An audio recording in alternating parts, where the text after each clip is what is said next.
There's a gentleman over your right shoulder that we catch a glimpse. There he is. This guy. Do you know this Who guy? is that guy? Is he the biggest Falcons fan ever? Is he a local? Because this guy is amazing. You might want to hire him. Unfortunately, it's my older brother.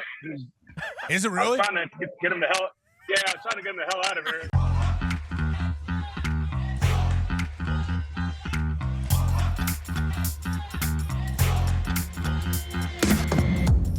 Ladies and gentlemen, Taylor Swift was at Travis Kelce's game at Arrowhead. Wow. I don't know if you guys saw this. Yeah. Did you guys see this? Oh, yeah. Okay, so Taylor made her way to Kansas City, Missouri to go ahead and watch Travis Kelce play for the Kansas City Chiefs against a struggling, terrible Chicago Bears team. That's right. Kansas City Chiefs are in the middle of a dynasty run. Now they got the biggest star on earth in their suite, dating their best. What are we talking? The Kansas City Chiefs are about to win the Super Bowl game. Yeah. Yep. And it's all because of Taylor Swift. This is what Bill Belichick had to say about the touchdown that old Trav got to score in front of the billionaire icon that is Taylor Swift. Travis Kelce's had a lot of big catches in his career. This would be the biggest. And I don't know if Bill was being sarcastic or not. No. He's a Swiftie. Remember, he said, I saw her stand out there in the rain for 3 hours. She's pretty tough, man. Impressive. I think Bill respects greatness. We do think that he's pumped for Travis Kelce, and he's probably pumped for Taylor Swift, too. Get her into the NFL. Bring her in. Have her be part of the family. So your teams won.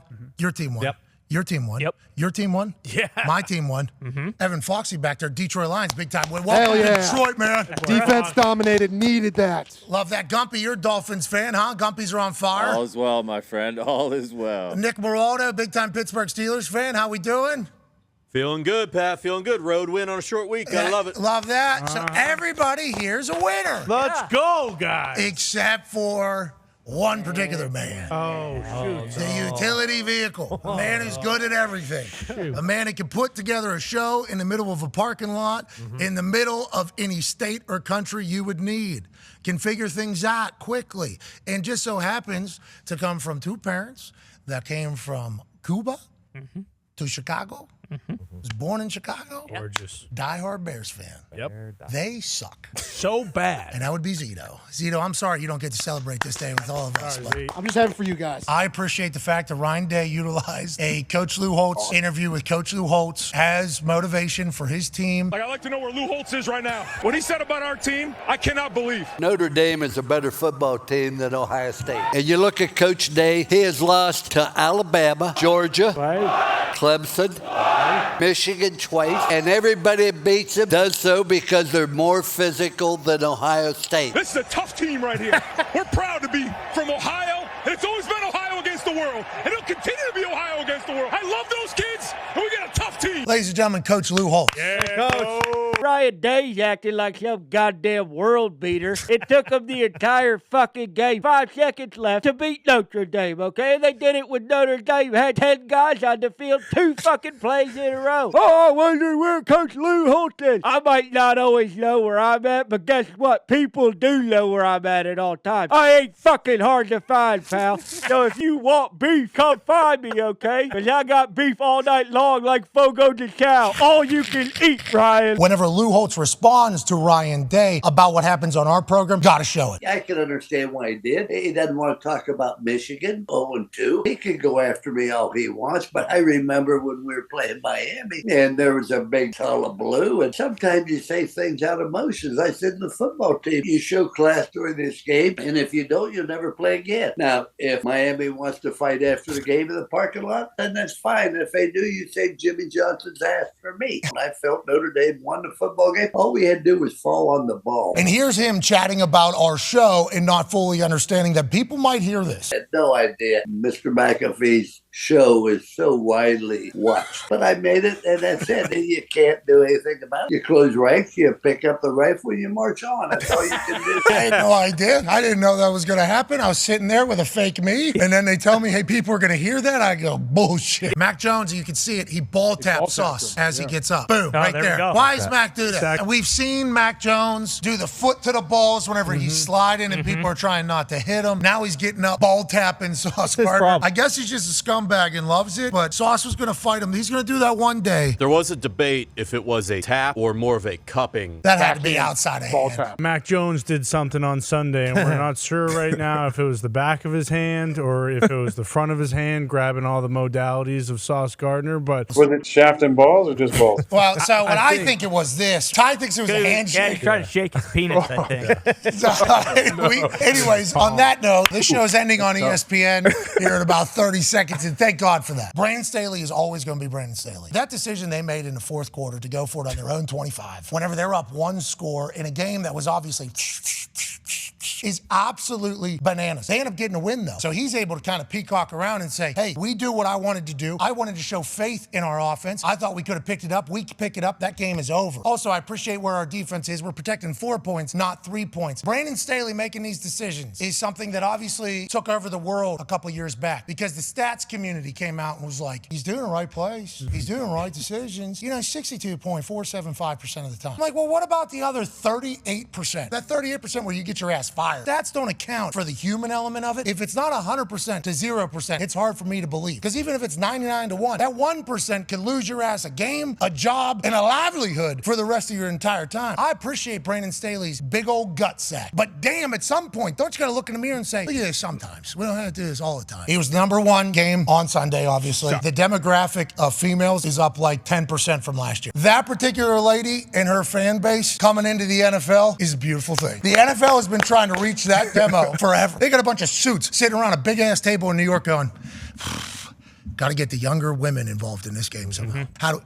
Okay, Travis Kelce dates Taylor Swift. Deal. You start thinking that the NFL has hands and eyes behind it because if you look at what Travis Kelce's merch did, 300,000 plus social media followers, 400% increase in merch sales, which I bet Taylor's saying, you're welcome. Trav, you're welcome as they're riding out on that coupe. Joe Namath was on the Michael K show. Joe was like, get him out. Can't take it. Let's support the boys on the field. Let's stick with our guys and let's have a little belief because as we saw this weekend, anybody can beat anybody. And I've already seen we're almost double-digit underdogs at home against Kansas City and they're coming off a beat down in Chicago and blah, blah, blah. But it's a home game. It's Sunday Night Football. It's an opportunity for us to go out there and show what we're all about. And I'd like to see everybody stick together. Our fan base, our former players, and our current players because it's a long season, a lot of time, a lot of things that can happen. Let's just take a couple breaths. Okay, I'm not going to say we need to relax. It's going to be some fun things on Sunday. You never know who you're going to see at the game. Oh! They see him rolling at MetLife. A lot of people say, after what you said last week about Texan Jordan and congratulating him about the ownership of Chicago, they're like, oh, Aaron's fake happy for this guy. Was that Big Cat saying that, or was that? No,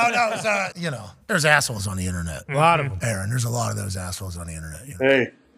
Fuck them. Yeah, well, certainly. Here's Tyreek Hill's future. When I retire, bro, I really want to be a porn star, though, bro. Now, I think that'll certainly be something that'll captivate some degree of humans, and I'm sure Tyreek Hill does his thing. But what Tyreek Hill does on a football field, we hope we get to see for a long time. I hope he's going to be one of those grandpa porn stars. That's because he only wanted to watch more film. He said, you know how you can make pooping faster is you don't stand or sit down. You just kind of just go waddle into the shower. Exactly. Drop trial. It's called multitasking, guys. If you're not taking dumps in the shower, you're not busy enough. So keep that in mind. All right? Smart. Talk about a shower, get a little shave. You also take a crap in there, man. It's checking all the boxes. He got fired somehow. Yeah. It's ridiculous. What are you talking about? Dude, One more tartar.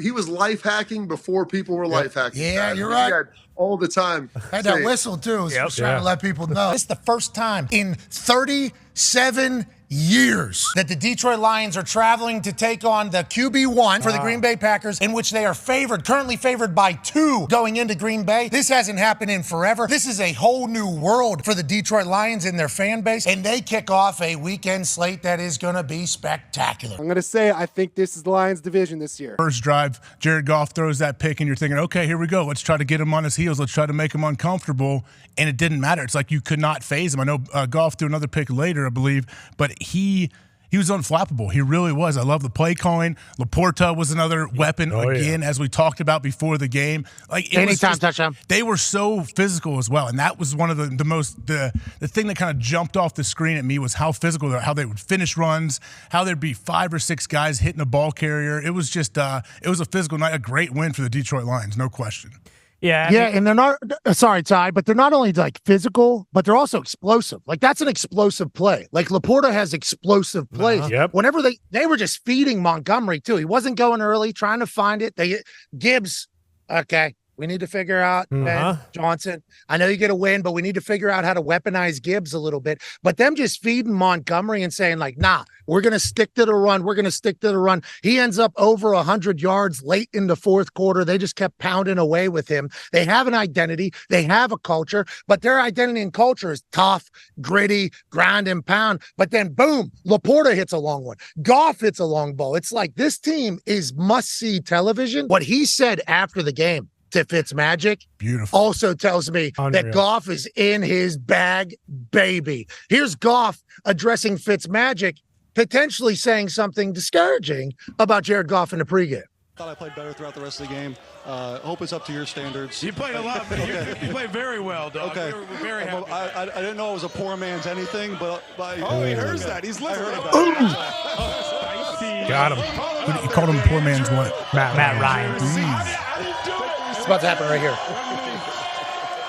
Matt Ryan's a pretty good player, too. Matt Ryan's a hell of a player. That's where you find out. I appreciate it, man. Now, to be clear,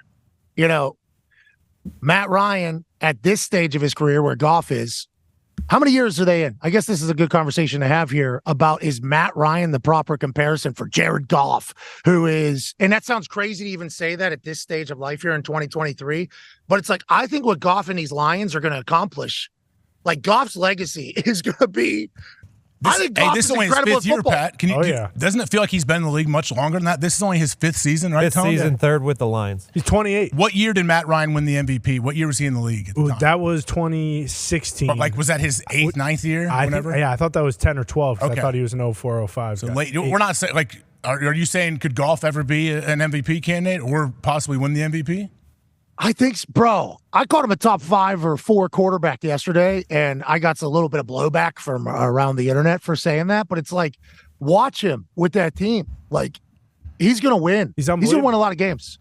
It's the throws he needs to make, he makes them, and he puts them in a keyhole. Like that ball right there to Laporta, I think it was his first reception. It was like the coverage was absurd, and he puts it through a guy's arm. Right? I mean, that's like a perfect ball. And then he throws these wobblers 70 yards on the dime. It's like his arm strength is bananas. And then you got the run game going in there. I don't think LaFleur thinks it's all hunky-dory. What happens to cause the first half like that where you got nothing? We suck, Pete. I mean, we got our ass kicked. If I knew, it wouldn't have happened. That's a BS question, man. If you look back at the last 2 games, right, they come out of the gates looking like a terrible football team. Second half, they kind of figure it out. And LaFleur, I would assume, internally knows that that's happening, is wondering why that's happening. So when somebody else spotlights one of your own things that you know is going on, you can get to the point where it's a little bit chippy. But I like to see a little fire out of LaFleur. You got to be confident. Well, what the fuck should I look at this week? Chuck. So close. How old are you, Chuck? I'm sorry. How old are you? I'm old enough. No, but how old are you? What is I'll be 63 next Tuesday. Happy birthday. Let's go. I just went to Old White's. That's one of you. Yeah. I said that, not me. I saw you do a press conference after one of your players got arrested for something. And you said, I have 2 choices. I can punish the guy for putting himself in a bad situation, or we can take the situation that he put himself in, which was drinking, and have him assessed for that and try to help him so that he can make better choices and decisions in the future. I don't know how many coaches would take a stand like that for their player. The media and a lot of folks out there think that discipline is punishment. Discipline is really not punishment. Discipline is doing something to somebody, maybe you take something away from them that's meaningful to them, that changes their behavior so they have a better chance to be successful in the future. It's no different than raising kids. You want your kids to do a certain thing, spanking them is not going to get them to do that. You owe me push-ups. Oh, shit. Yeah. Not now. All right, yeah, big legs. Jesus. Jeez, what the hell is going on? Yeah, a lot of thighs there. How many we got? 2. I don't know. This is how the show ends. We'll see you tomorrow, ESPN. Later. Have a good day, guys. Chandler Jones has been arrested in Las Vegas. We saw his live on X yesterday morning where he was saying absurd things. Everything he was saying in that live was alarming. He has been arrested today in Las Vegas, and we all kind of hope that this will be a turning point for Chandler to get him back because the NFL on the field misses Chandler Jones this season, but something is going to have to get figured out, and hopefully this is the first step, but obviously it's not great. Head coach of the Atlanta Falcons, Mr. Arthur Smith. Live from London, right? Are you live from London? Have they knighted you yet, Coach? Yeah, we're in London. I just stopped into this pub so I could catch this call. How's it going? Hyde Park. How's the squad doing out there, Coach? You guys doing all right? Yeah, we had a good practice today. And Pat, as you know, Friday, those guys afternoon go to dinner. And so we're walking to dinner and realized that I was supposed to be on with you guys. So we popped in this place. Catch this Zoom, Pat. What's the place you're in right now? You're in a pub. I heard this is a place that you have been to before and you enjoyed it. Yeah, Rose and Crown. I don't know if you can see it. There it is. Yeah. Boys, Hell yeah. the king will take his big, fat, sausage, chubby fingers, put them around a sword, and you will get knighted right there at the 50-yard line. Is that what we're learning here? That's what I was lobbying for. I don't never heard back officially. And actually, if you're not a British citizen, you can be knighted. There have been 10 Americans, I believe, have been knighted, but you're not allowed to use the sir term. There's a gentleman over your right shoulder that we catch a glimpse. There he is. This guy. Do you know this Who guy? is that guy? Is he the biggest Falcons fan ever? Is he a local? Because this guy is amazing. You might want to hire him. Unfortunately, it's my older brother. Is it really? I was trying to get him the hell. Yeah, I was trying to get him the hell out of here. I hope that's real. Does he work in FedEx? Does he work at FedEx and then just travels internationally to your games and boozes up the entire A time? lot of different things. I don't know. I'm just trying to get him out of the camera shot. He is finding his way in, Coach. This is amazing. Ladies and gentlemen, Coach Artie Smith. Yeah, Coach. That was the best. Okay. speech That's ever really his done. brother? Is it really his brother? It's got to be. Think so. No, I'm thinking there's no chance. I'm thinking that's some random guy at a bar. That's what I'm thinking. I have an important update. That is his brother Richard. That is the current CEO of FedEx. Well, good. Oh, my God. Dog. I asked if he works there. Well, he does a lot of things. I don't think so, Artie. Holy shit. Born in Memphis, does on the program. Tennessee, Smith earned his undergraduate from George Washington and his Juris Doctorate from the University of Mississippi School of Law. Uh-oh. Richard Okay, Smith. people say we don't have depth. Okay, we don't have depth. Wait, he just became CEO too, Pat. April 23rd or April 16. of 2023. Yeah, we knew that. Of course, we're CNBC here. This is people question our journalism, don't they? All the time. All the Question our time. journalism. Bull. Not anymore now. We got a Heisman candidate sitting right here. Head coach at Duke sitting right here, want the pen. Now we got the CEO of FedEx hammering beers on. I mean, this show has range, bro. We will never get the credit we deserve in that particular facet. I'd love to see Maddow do that. There's no way. He can't report on everything like we do. That's what I'm saying. That's why, like, I don't know. That's range. I don't know what linear television has been all this time, but boy, we're trying our best to ruin it quickly. But you can never say we don't have range. Has any other show ever had a CEO of a Fortune, 50 company? Yeah. What are they? Probably more than that. I mean, yeah. Fortune 10, maybe? 20, yeah. Fortune 10, Fortune 20 company just hammering a beer over his brother's shoulder in a London pub. I mean, this is journalism. Thank you. I would like that to be on the record.